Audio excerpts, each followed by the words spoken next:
Welcome to the Banker Lamp. Please enjoy the video. You'll begin by making sure ZSH exists on your system. Open a terminal and run ZSH version. If it returns a version, you're ready. If not, install with your package manager, for example brew install ZSH or sudo apt install ZSH.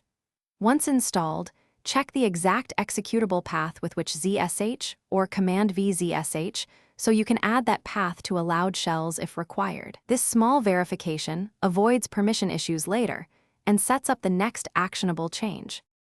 Now add ZSH's path to the system's list of valid login shells. You'll need elevated rights.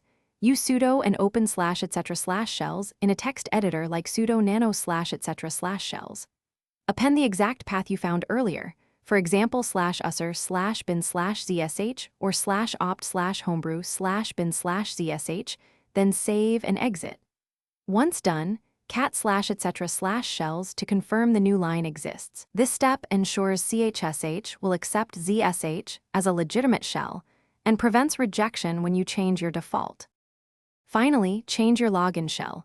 Run chsh /path/ to /zsh replacing with the path you verified.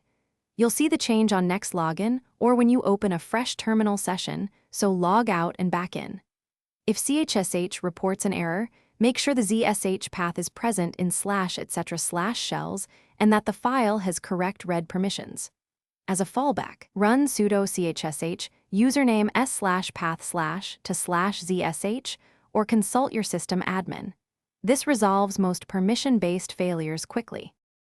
Thanks for watching. If this was helpful, leave a like and consider subscribing. See you next time.